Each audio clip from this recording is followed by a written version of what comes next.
Friends आपने three idiots movie देखी है? उसमें मेरा एक फेवरेट सॉन्ग है और सॉन्ग पता है कौन सा है? बहती हवा सा था वो। तो फ्रेंड्स कल मैं ये सॉन्ग सुन रही थी और जैसे ही मैंने ये सॉन्ग सुना मेरे दिमाग में एक वर्ड क्लिक किया और वो वर्ड है बहना। जैसे नाक बहना, खून बहना, हवा बहना। मैंने सोचा क्यों ना आपको इन्हीं वर्ड्स पर एक वीडियो बनाकर इंग्लिश सिखाई जाए और मैंने वो वीडियो बना दी। तो आइए समझते हैं, जानते हैं वो वर्ड्स और उनकी इंग्लिश क्या है। फर्स्ट वर्ड है हमारा नाक बहना। नाक बहना को इंग्लिश में कहते हैं रनी नोज। क्या कहते हैं? Runny nose. एग्जाम्पल, मेरा नाक बह रहा है, I have a runny nose. या फिर आप कह सकते हैं I have got a runny nose. क्या कह सकते हैं? I have got a runny nose. अब वर्ड है पसीना बहना। पसीना बहना को इंग्लिश में कहते हैं स्वेटिंग। एग्जाम्पल, उसके पूरे शरीर से पसीना बह रहा था। ही या फिर she was sweating at every pore. He या फिर she was sweating at every pore. Next word है हमारा पस बहना। फ्रेंड्स कई बार हमें चोट लग जाती है, घाव हो जाता है, तो उस घाव से पस बहती है ना। तो पस को इंग्लिश में पस ही कहते हैं। यह आपके लिए बहुत इंपॉर्टेंट इंफॉर्मेशन है कि पस को इंग्लिश में पस ही कहते हैं। अब एग्जांपल देखिए, घाव से पस बहती है। द वुंड डिस्चार्जेस पस। द वुंड डिस्चार्जेस पस। अब जो वर्ड है हमारा वो है हवा बहना। हवा बहती है ना, तो हवा बहना इसको इंग्लिश में बोलते हैं ब्लो विंड। क्या बोलते हैं? Blow wind. एग्जाम्पल, हवा बह रही थी। The wind was blowing. The wind was blowing. एक और एग्जाम्पल देखिए, पहाड़ों से ठंडी हवा बहती है। Cold wind blows from the mountains. Cold wind blows from the mountains.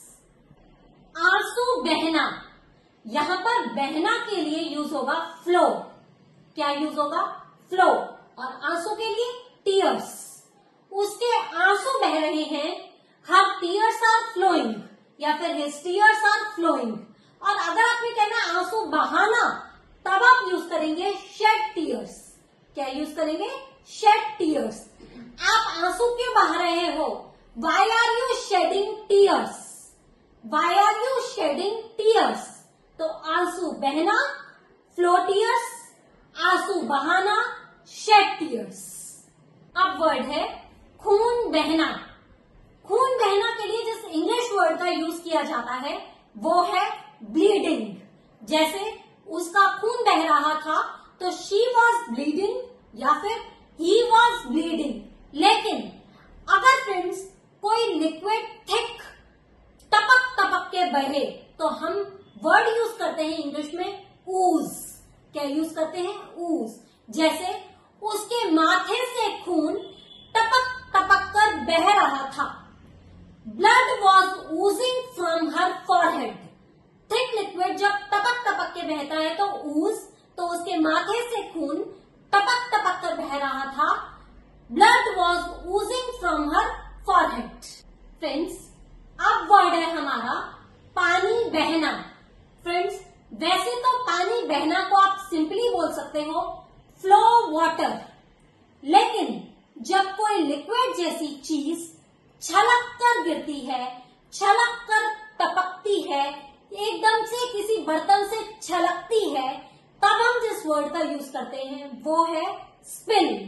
क्या है? स्पिल।